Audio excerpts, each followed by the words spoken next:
with the responsibilities, sorry, with the responsibilities for overseeing the reform of the Veterinary Service Act in 1966 VSA. She's led the delivery of the VSA stakeholder sprint, has been actively involved in the publication of the consultation on the reform of the VSA, and led on the development of the government's white paper, which was laid before Parliament in July.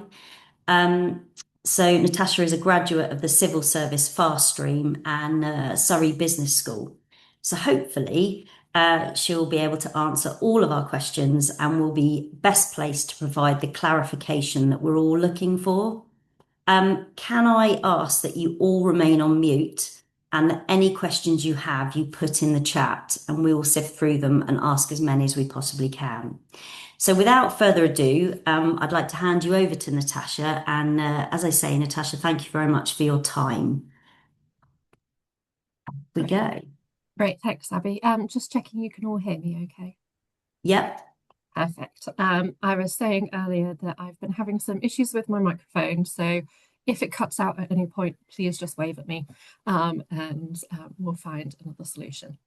But thank you so much for having me along this evening. I'm really excited to talk to you about the work that we're doing on reforming legislation in the veterinary space. As Abby said, I am one of the joint heads of veterinary policy at Defra and have been responsible for well, I have sort of two parts of my responsibility. One of them is making sure we have enough veterinary professionals in the UK and in government to do all the things that government needs them to do, and that we and also looking at reforming the legislation in the veterinary sector. Much of this has focused on reforms to the Veterinary Surgeons Act, or the VSA, but as will hopefully become clear in my presentation, this also will include reforms to the Farriers Registration Act, the FRA, and I'll explain a little bit more about that as well. There will be chance for questions afterwards. Hopefully I will answer lots of your questions in the presentation, but if not, we'll be around for the next hour or so to answer anything. But let me first crack on. So what is the current legislation and what do we have in place? In terms of on the veterinary surgeon side, the VSA sets out regulation for veterinary surgeons, governance of the regulator, and activities that can be completed by those who aren't veterinary surgeons. It's, or somebody said their reception's garbled, just checking everyone else can hear me okay. We can, it's quite quiet. Okay, I'll try and hold. Is that a bit better if I hold? Better, that's better, thank you. I'll maintain this slightly strange position. Let me know if it goes wrong again. So yes, we've been focusing on looking at what is in the Veterinary Surgeons Act, which includes, like I said, regulation of veterinary surgeons, governance of the regulator, and activities that can be completed by those who aren't veterinary surgeons. It has been well known for years that this is not fit for purpose and it doesn't reflect best practice or regulation of professionals generally in how professionals are regulated in other areas such as the medical profession, the legal profession, other professions that are regulated in the UK. It also doesn't regulate veterinary nurses, allied veterinary professionals or businesses, and this includes in allied veterinary professionals, we look at people like musculoskeletal practitioners, those providing animal physiotherapy, but also cattle hoof trimmers, equine dentists, and probably most relevant for people on the call, barefoot trimmers as well, aren't regulated. You should hopefully all be aware that the Farriers Registration Act dates back to 1975 and has many of the same issues as the VSA. It's of its time. It's very difficult to update through secondary legislation. Lots of things are quite set in stone and aren't necessarily working for everybody. So let me move on. What have we been doing? So as I said, the legislation is outdated and needs reform, and there have also been pushes. I'm seeing lots of people saying they still can't hear properly. Let me try unplugging my headset and using. Right. Is that any better? Can people hear me any better like that? Yeah, I can hear you fine. Okay. Apologies about this. We were saying earlier, technology is great when it works, but not so much when it doesn't. So yeah, there have also been concerns about the Farriers Registration Act and the fact that it doesn't regulate barefoot trimmers across the whole of the UK, and it also doesn't regulate farriers in Northern Ireland, which leaves a real gap in terms of care and potential damage that could happen to animals across the UK. Defra officials started engaging with stakeholders within the veterinary sector in January 2025 to review options, and it's something that ministers in this government have been really keen to push forward, not least because of their manifesto commitments on animal welfare. The other thing that has happened, which again might not be so relevant to everybody on the call, is the Competition and Markets Authority investigation into veterinary services for household pets. That was launched in 2024 and wrapped up in March earlier this year, and has sort of increased advocacy and an understanding among the public and parliamentarians about the fact that we do have legislation that is very outdated. We've undertaken a collaborative approach to reforms and looking at how we can achieve our ambitions through co-creation. So that's working with stakeholders who have been in the area for a very long time. And I know in both the cases with the Veterinary Surgeons Act, but also the Farriers Regulation Act, there is Registration Act, there are lots of people who've been working on this for a very long time who have an awful lot of knowledge, and we've been really keen to tap into that. We had a core working group which focused on, which included the British Veterinary Association, the Royal College of Veterinary Surgeons, the British Veterinary Nursing Association, Vet School Council, and Government Veterinary Services, which are the vets who work in government. We also invited various stakeholders from, including the Farriers Registration Council and other stakeholders from across the animal health and welfare space, in order to kind of challenge any assumptions we'd made, stress test our thinking. That then led up into a consultation which was run between January and March this year, and I really hope that lots of you were able to engage in that and provide your views that way. It really is the best way of feeding into the policy making process. And all of that culminated in the publication of a white paper in July this year. That white paper I know is a very technical piece. It's basically it's the government's policy position, but rather than it just being published on a website with one government department saying, this is what we're going to do, it's something that is actually laid before Parliament. So it invites an increased level of scrutiny, but it also demonstrates the seriousness with which our department is taking the reforms that we're wanting to push through. Get my slides to work. I'm going to talk a little bit about what's in the white paper and what it is we're looking to bring in new legislation, and then I'll just double back a bit onto why farriers are involved in this. So our white paper is broadly in our consultation was broadly in 4 chapters. The white paper is also in 4 chapters, but they're slightly different to this. But I think this is probably the most interesting part for everybody here. So we're looking at bringing in a licensed practice system for all veterinary professionals. This is slightly different to the system that exists under the current VSA, which is a system of registration.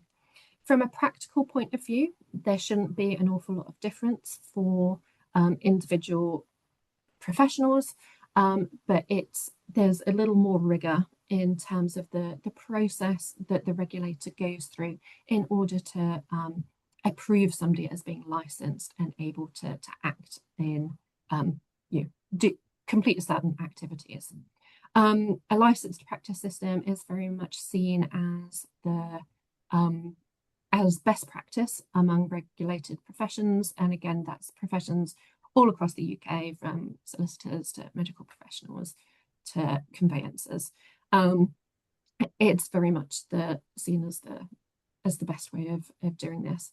In order to get a license to practice, somebody would need to demonstrate that they have met the correct qualifications for a license to practice, and the qualification requirements will be set by the regulator and obviously will be different for the different professions. They will need to certify that they're fit to practice. Again, for most people, this will be a self-declaration. If there are any concerns, however, then the regulator would be able to ask for more information to do with that. The bit that everybody dislikes the most, people will have to pay their fee to the regulator. Regulation does cost money, so there will need to be a fee that goes to them. And then the final part is certifying that you have an appropriate level of the English language. Again, the appropriate level for each profession will be different and will be set by the regulator. But if somebody has completed their qualification in English or their mother tongue is English, then it will be assumed then they won't need to provide evidence of the English language requirement. And again, that, like I said, that English language requirement will be set by the regulator. We're looking at updating the definition of animal to bring it in line with the Animal Welfare Sentience Act, which was passed in 2022. There was a really interesting piece that was done by I think it was the Animal Health and Welfare Board for England a couple of months ago, in which they reviewed the definition of animal in various different pieces of animal welfare legislation, and they're all different. So what we're hoping to do by referring to another piece of legislation is ensuring some consistency in how we're looking after animals. And the main thing is that anybody who is performing veterinary activities, the full definition of, or our working definition of which is in the white paper, and I can share that afterwards. I don't know it off the top of my head, but the idea is that anybody who is undertaking those activities would need a license to practice and will be considered part of the wider veterinary team. Some people have called this the vet-led team. That's not language personally I'm comfortable with. Lots of professionals currently work without the need for supervision of a vet, and what we're hoping to do is to, by bringing in more of those professions into the regulated space, increase confidence in allied professions, so that there isn't the need for a veterinary surgeon to oversee work which they might not be the most qualified to be looking at. We will be introducing different types of license for different types of licenses. That is mainly for veterinary surgeons, as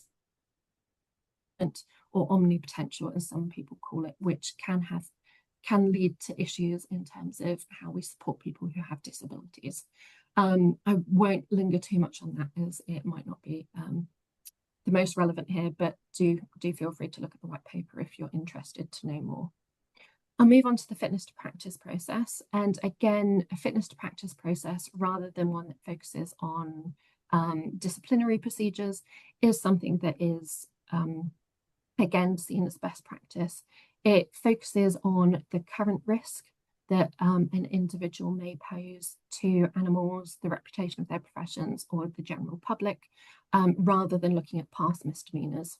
Obviously, past behaviour could inform the current risk, but it's much more appropriate to look at what is the current risk now, rather than just being so backward looking. The fitness to practice process will also mean that there are more options available to the regulator to handle or tackle concerns about performance or activities that have been undertaken. At the moment, in the VSA, there is only the option to suspend or to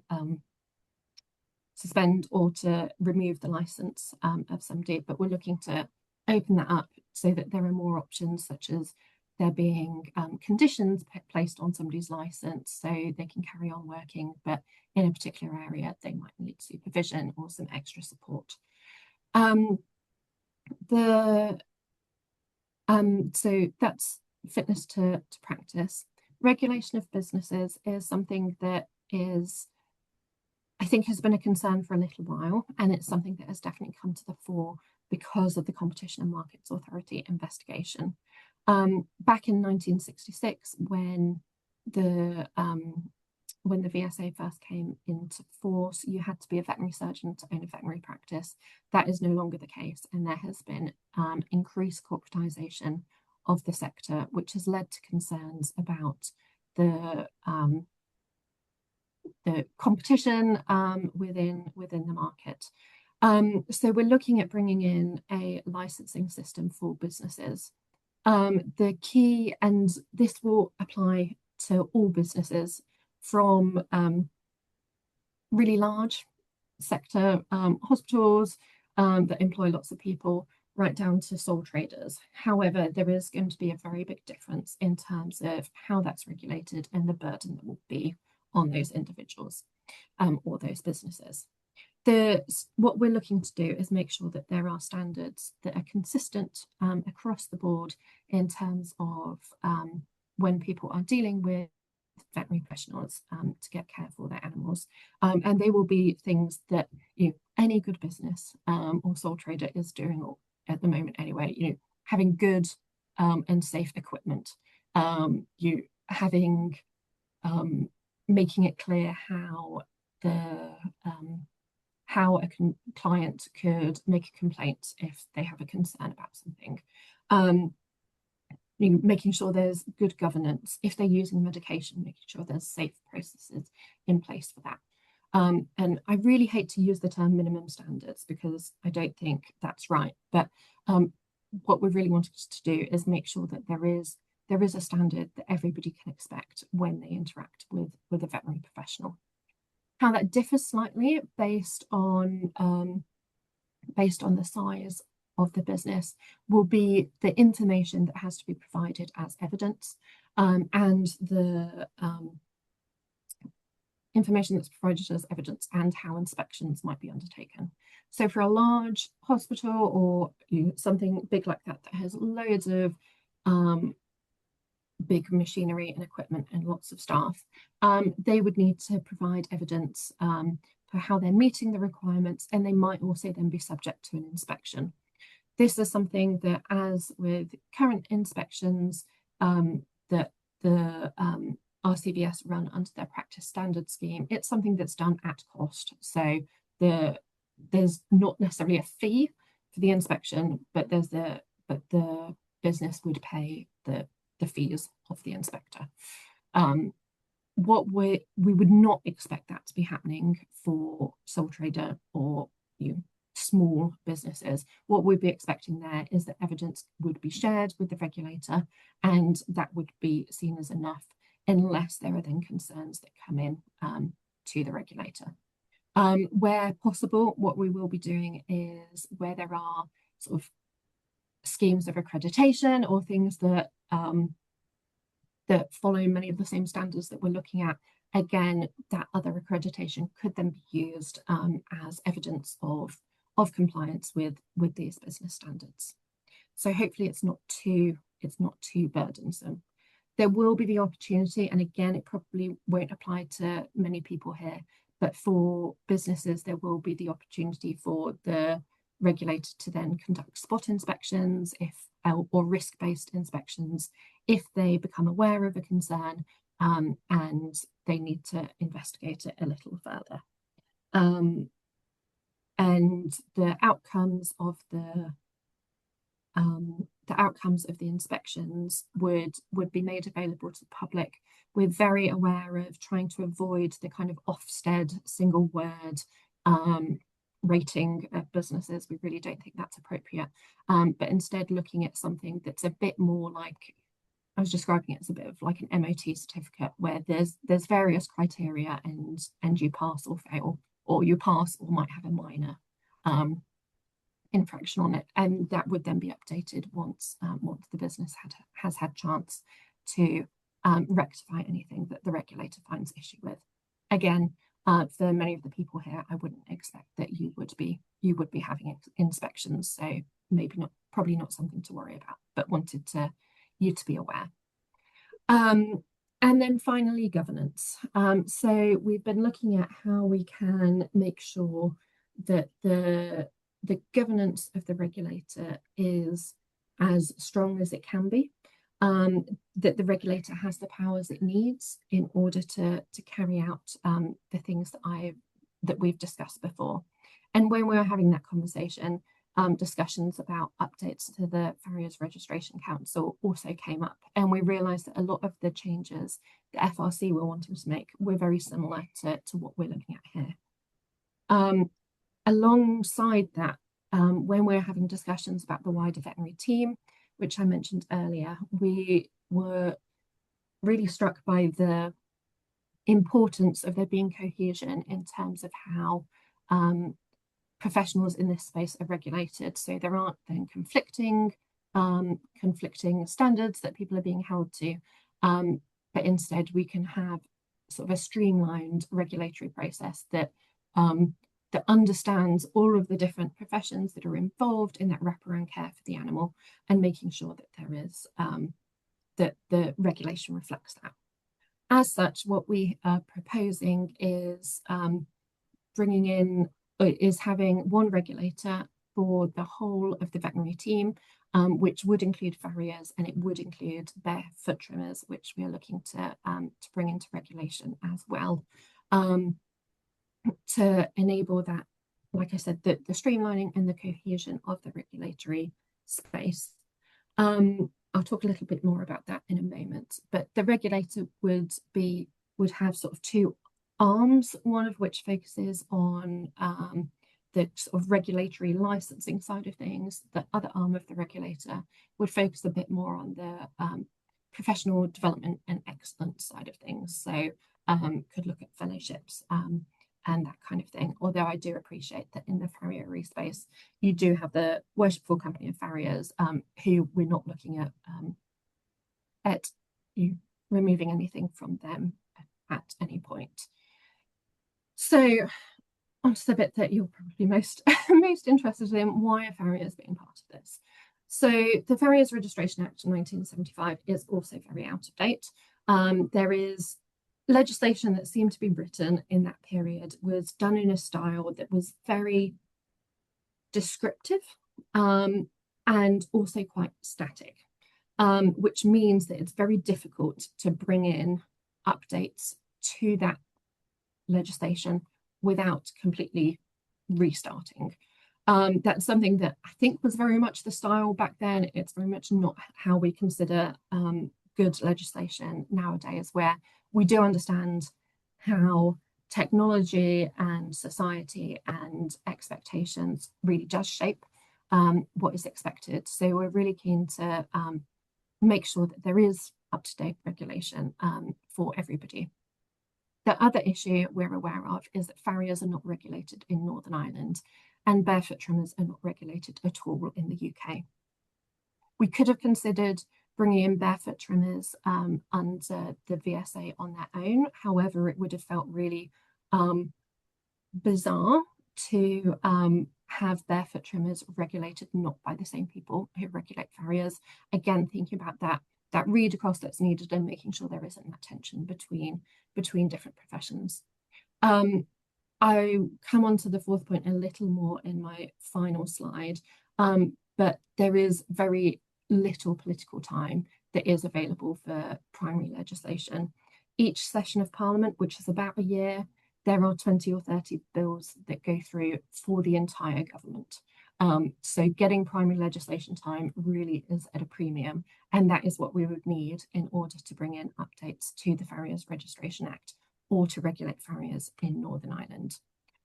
As such, ministers have seen this as an opportunity for all veterinary professionals to be regulated together, ensuring that there is that join up in care for animals.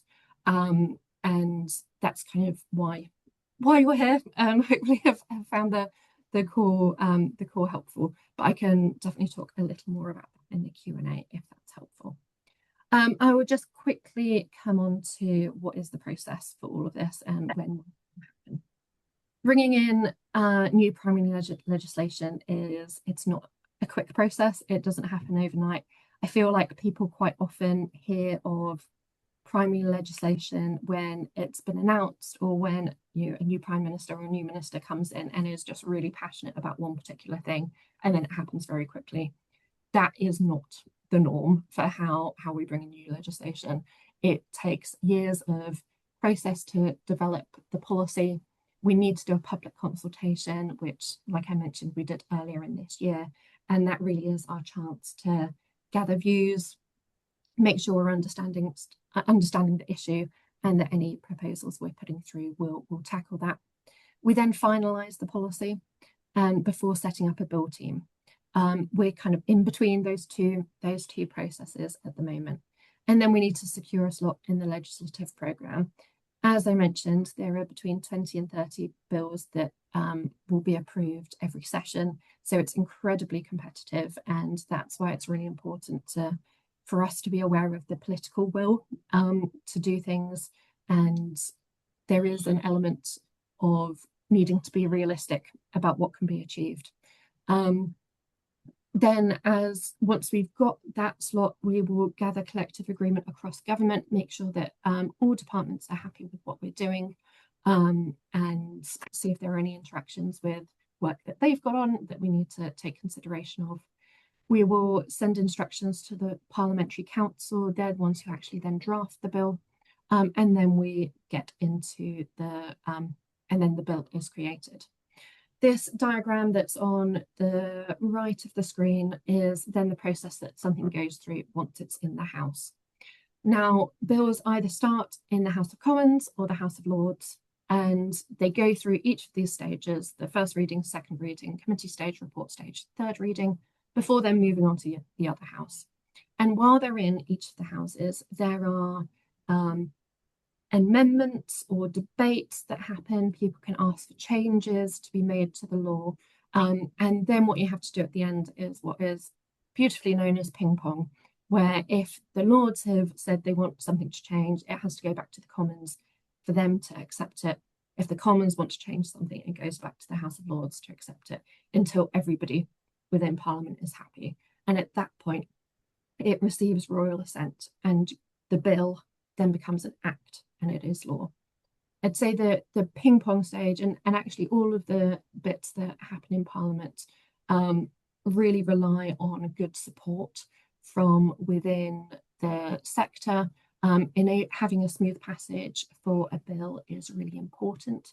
And again, it's important in that bidding process as well. If we can say to wider government, actually, this is something that there is general support for, it's not going to come up against any real friction, then we're more likely to succeed. So I suppose that's the message I will leave you on. I'm very happy to answer any questions that you have, but I would, I suppose, come back to that point of we're seeing that this a real opportunity to both to regulate farriery across the whole of the UK and to bring in barefoot trimmers into legislation. And as things stand at the moment, it's not something that we're likely to be able to do through any other means. So yeah, that's my pitch. I've got a little longer than I said, but no. hopefully thank you ever so much, and thank you for your insight. As I said, sort of, before we got on here, we'd already sort of preempted some questions, and hope that kind of the questions that we put forward will help everybody on here to sort of understand and answer it for us as well, to be fair. Sort of the first question that we had really was what was actually identified as out of date or failing in the current statutory regulation of farriery that requires the Farriers Registration Act to be repealed.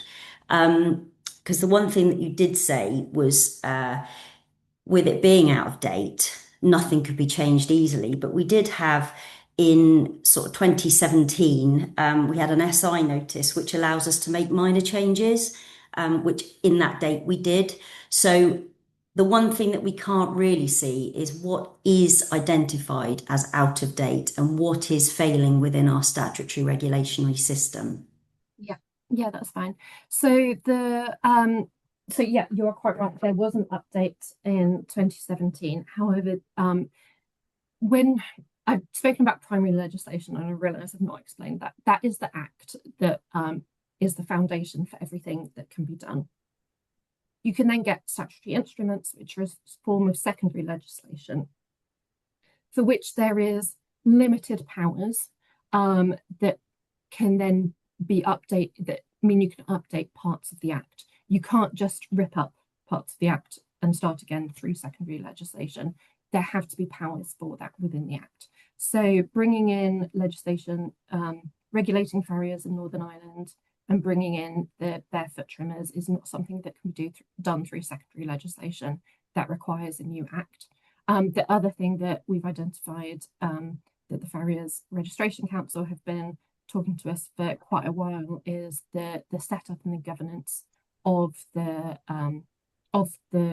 regulator as well is something that is out of step with the with current norms. So it's those three things. It's the governance setup, the regulation of Northern Ireland, and barefoot trimmers as well. So the one thing that we did, it does sort of become apparent that actually there is only one small thing that needs changing with our Act to be able to bring barefoot trimmers into that. Is that not easily manageable to sort of incorporate within our regulatory system? No, it's that the powers for secondary legislation are quite limited. So unfortunately, that's not something that can be done through secondary legislation, and there isn't the political appetite to do it through primary legislation at the moment. Okay. So the other thing that I wanted to ask is that farriery is the only profession in these reforms that loses a dedicated act and its own regulator. So every other profession keeps what it has or gains a regulation for the first time. So how was that decided and how was it weighted? So how was it decided that you should lose your regulator? Yeah. So I think it was, oh, sorry. Wait, oh no. I had a bit of feedback and I wasn't sure if that was another question. So I think for us, it was the toss-up, I suppose, between leaving parts of the UK unregulated and the lack of regulation for barefoot trimmers, which has been something that has been raised multiple times with our minister as a real concern for animal welfare against then the concerns that you've raised. And I completely understand that for farriers this is a big change, but I think it was that kind of toss up between the keeping the norm but then risking the continued animal welfare concerns, or bringing everything all together. In terms of if it will reassure you, and I think I saw a question on it pop up, there will definitely be opportunities for engagement with the regulator, and we are committed to ensuring that where there has been regulation outside of the VSA, ensuring that there are good conversations between the regulator and the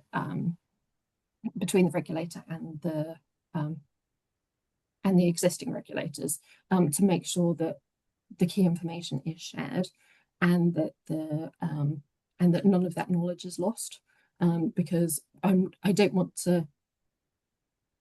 We can't undervalue what the FRC know and everything that they've done, but yeah, so I think it's really important for us to take that on. But yeah, again, I'd say it was the animal welfare thing that really swung it for the minister. Okay, so going back to one of the things that you said, the white paper records in the 2025 co-design process that involved, as you said, the GBS, the RCVS, BEVA, and the BVNA, and the Veterinary Schools Council, but no farriery body took part in that. Yet the proposal to abolish the farriers registration emerged from that process. So how did Defra consider the farriery position? So they were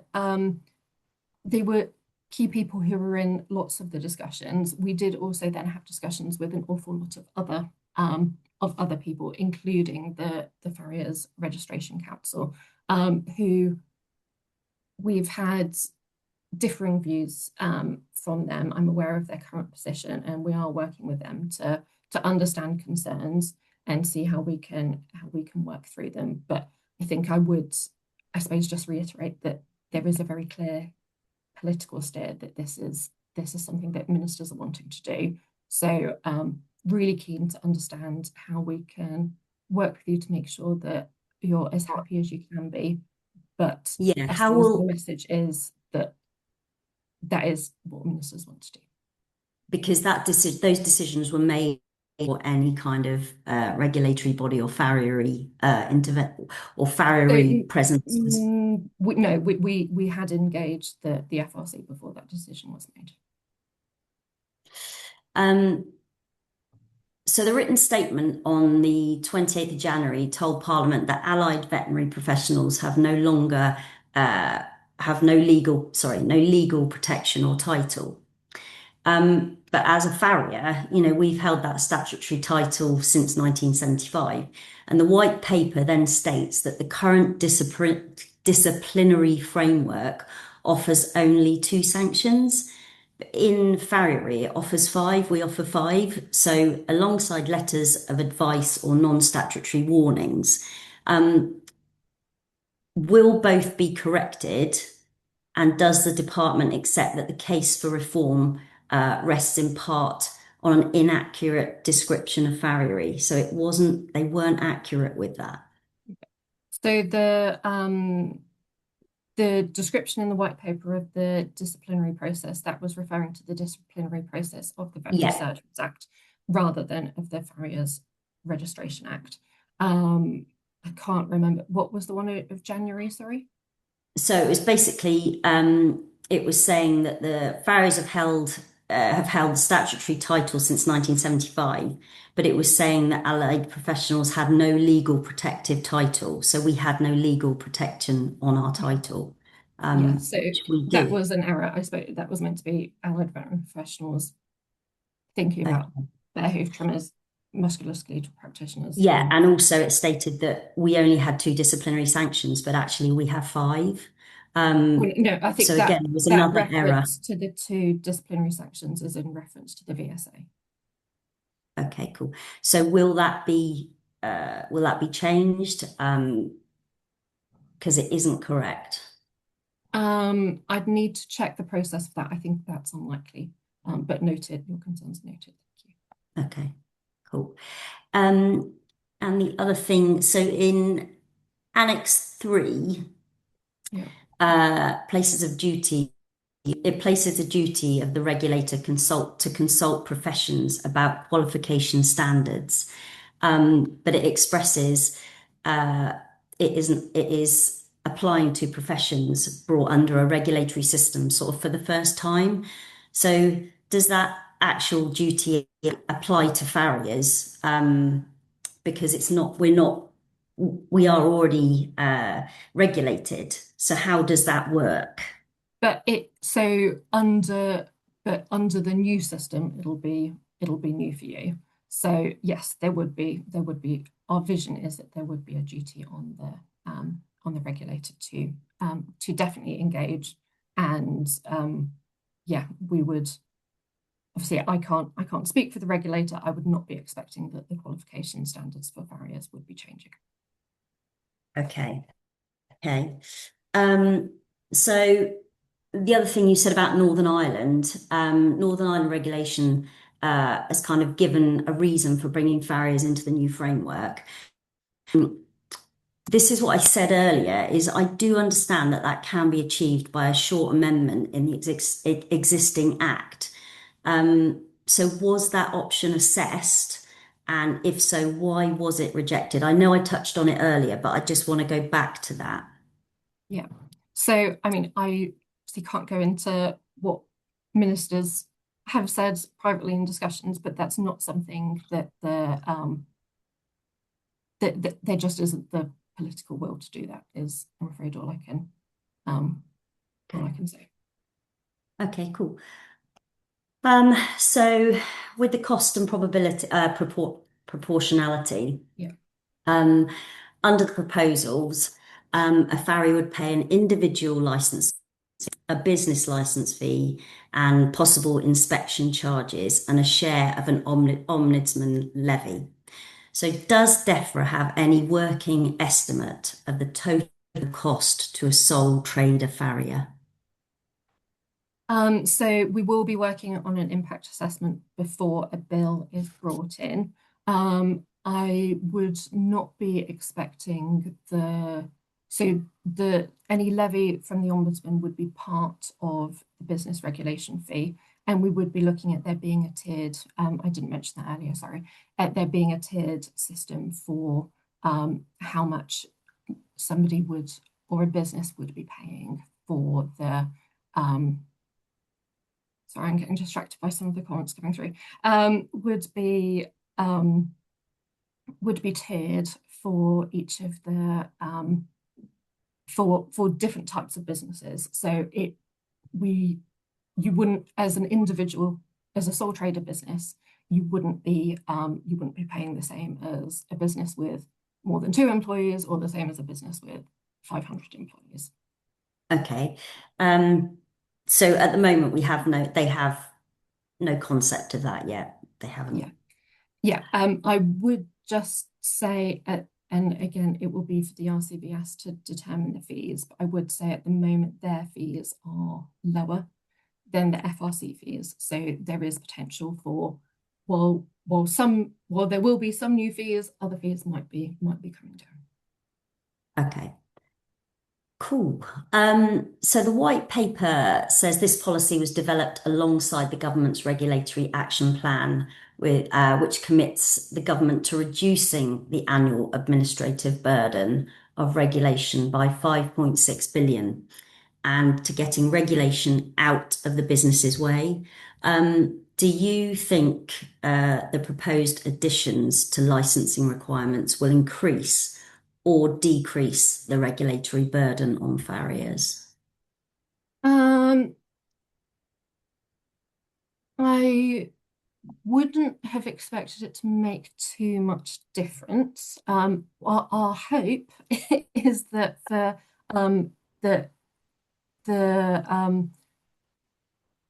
system for licensing will be pretty similar to what you've been used to. There will be renewals, which are fairly similar. I apologize for saying wouldn't have expected. It's a very civil service. It's a very civil service term. But yes, and while there will then be some evidence that will need to be required of businesses,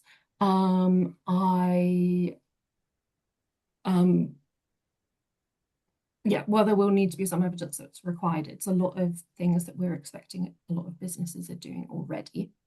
In terms of the reducing the regulatory burden, that is something that is viewed across government or within departments. So there is an understanding that if we are bringing in new regulation, that's not going to be that can't be lower than no regulation.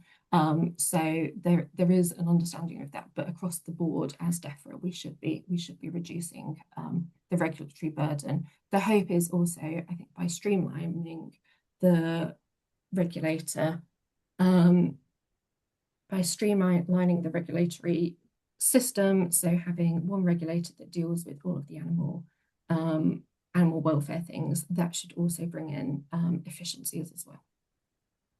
Okay.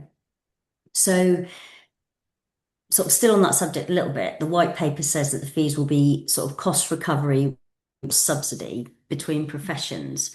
So how will that work in practice for a small profession? Sort of will farriers be funding a share of regulatory infrastructure built primarily for a veterinary market? How I know you're saying it may be less, but actually that's a bigger market. We're quite a small industry. How does that spread? So Really? yeah, How so that's something that would be for the regulator to determine, but it wouldn't be the same fee for each profession. So I think proportionate to the risk and the work that needs to go on, it wouldn't be the same. The farriers wouldn't be paying the same amount as vets. But that is unsure. That is not, Well, that's not that's for the decided. We regulator don't know to determine. I'm afraid that's not something I can answer. that. Okay. And that will be lying in the RCVS. That will be Yes. But in what I their would say hands. is, see, if if there is a larger group of professionals who are then paying for one CEO, one registrar, that kind of thing, obviously the proportion that each individual pays is less. But like I say, that's for the RCVS to Okay. Okay. So business and regulation, I just want to move on to that a little bit. So the business regulation chapter sort of draws heavily on the CMSA's investigation into household pet veterinary services, which did not examine farriery and actually made no recommendations about it. So, what is the evidence base for applying those remedies to farriery? Because they're two very different categories and very different size businesses. Yeah, no, agreed. And yeah, like you've rightly said, the CMA was very focused on a different on a different market with different clientele.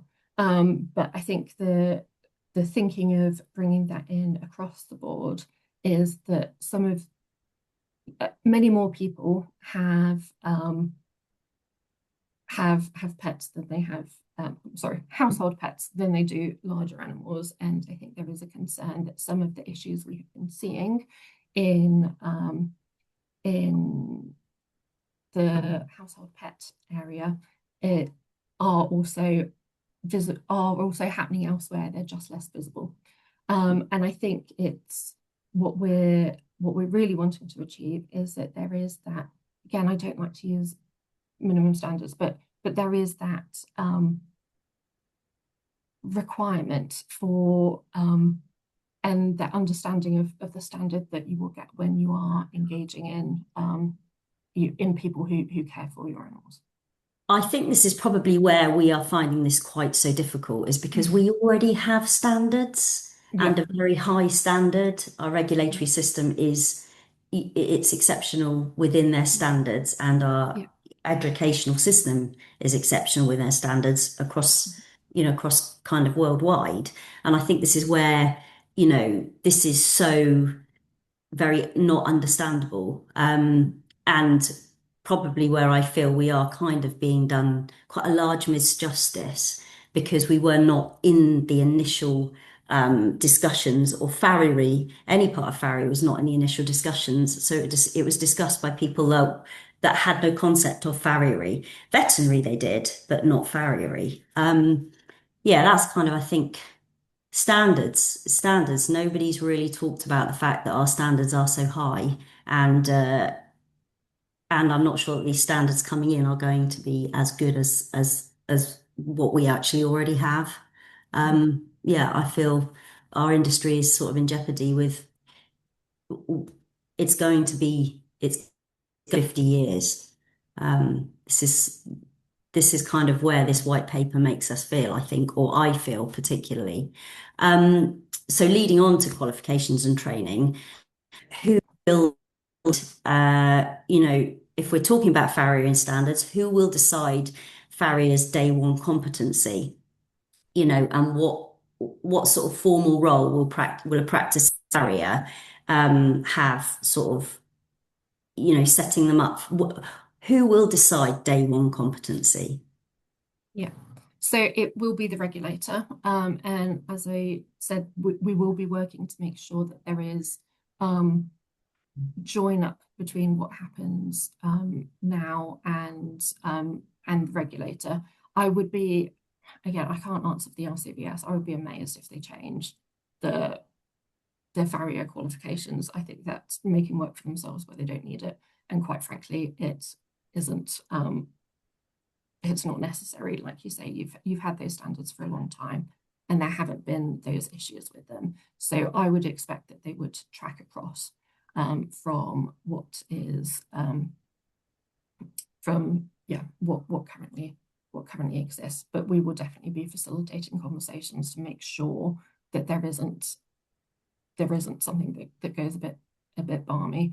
In terms of the everyday farrier, there will need to be consultation that is done by the regulator on qualifications for any professional that they're regulating. So I'd say that there's a role for organisations like yourselves and the FRC, but for individuals, there will then also be consultations that could be. Yeah. So what I was going to say next was, how will farriery expertise be built into the regulator? How will that work? So that's something we're still needing to discuss with the FRC exactly how things will work with them, but happy to explore options of people who go, whether people who are currently in the FRC then go over to the RCVS to continue their work, or at the very least that information is shared and that knowledge is not lost. So, have you, or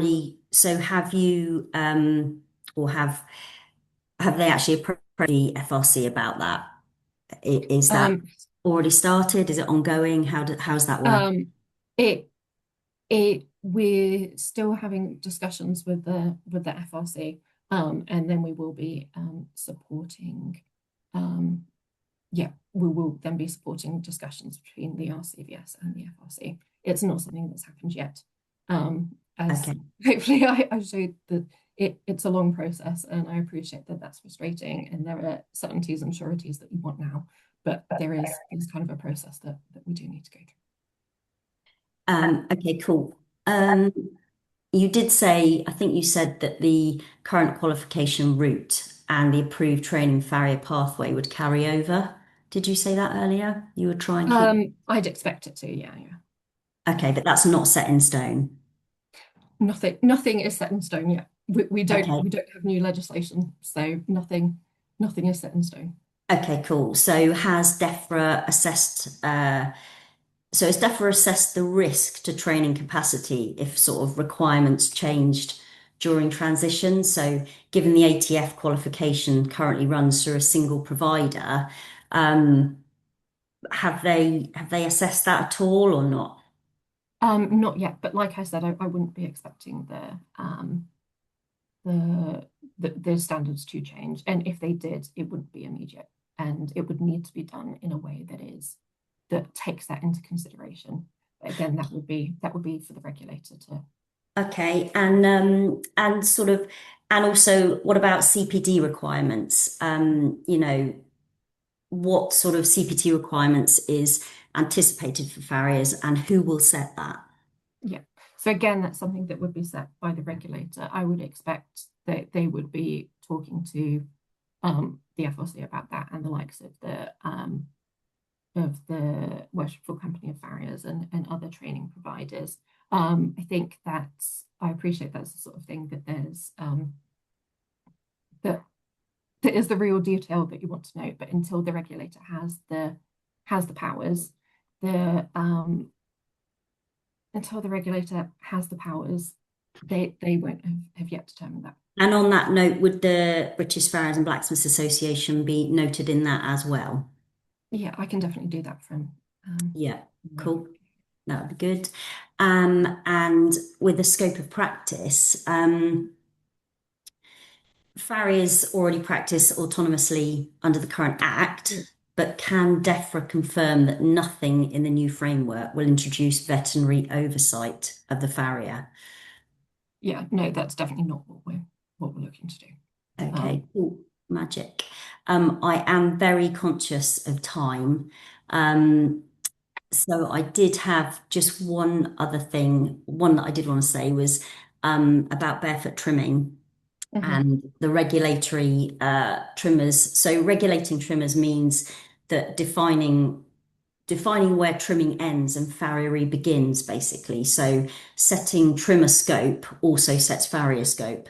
And how and when will that boundary be decided? Sort of given that the two professions sit in separate tranches, how will that work? Yeah. Sorry, you broke up a bit partway through that. Sorry. I don't know if that was So just me, but yeah, no, no. So regulating trimmers means sort of defining where trimming ends and farriery begins. mhm. So setting the trimmer scope also sets farriery scope, really. So how and when will that boundary be decided? Given that the two professions sit in separate tranches, how will that So, work? sorry, the boundary between where barefoot trimming would end and farriery would begin. Yeah, Yeah. So the scope for farriers would be set in the beginning, and like I said, I think it would be very similar to what is, or the practicalities would be very similar. Whether they use different legal language, I don't know, but that would be similar to what it is now in terms of the then when barefoot trimmers are drawn up, that would then be a process that the regulator would go through of that consultation that we're talking about with individual practitioners, but also with organisations to make sure that the scope is suitable and doesn't then infringe kind of on what farriers are already doing, but also doesn't go too far and protects that really important part of what farriers are. So I think they can be done under different in different tranches, more so if the more so if farriers are regulated first, which is what we're looking okay. So what would we, so in the published consultation, in the analysis, the farriers and the barefoot trimmers were counted as a single category. So will the two be treated as a profession in the design of the standard analyses? This is what I'm trying to say. Are you going to put them? at. No, so I think they are professions in their own right. How the regulator then, and I don't see how the regulator could then put them in the same category in that they will have to have different qualification standards because they are different professions. But again, exactly how they do that will be up to them. But I think we're clear that all of the professions we're looking to regulate are distinct in their own right, will have their own scope of practice, and therefore their own requirement for qualifications and that kind of thing. Cool. And there's one thing I forgot to actually say, and I need to go back to. So, um, talking about Northern Ireland, Mhm. has there been consideration or has consideration been given to how the new regulation would impact the ability of farriers to work across the border with Northern Ireland? How would that work? Okay. So do you mean farriers who are currently in Ireland Yeah. working in Northern Ireland? Okay, so anybody with the new regulation, anybody who is undertaking what we're terming veterinary or animal healthcare activities within the UK will need to have a license that is approved by the UK.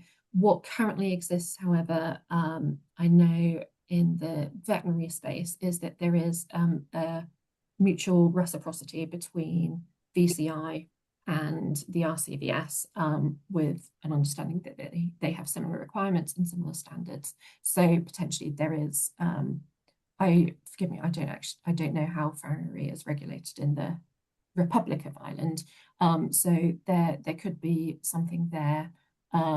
If that's not possible, then anybody who is traveling from Ireland would need to be registered or licensed, sorry, in order to carry on practicing. So, but no, both sides of Ireland are both currently unregulated. So if you regulate one side of Ireland, how will that work?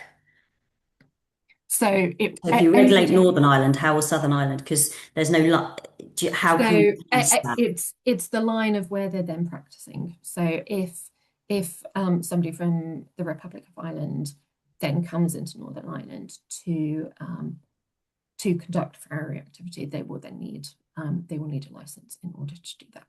Okay. But yeah, that's something we can definitely think more about. Okay.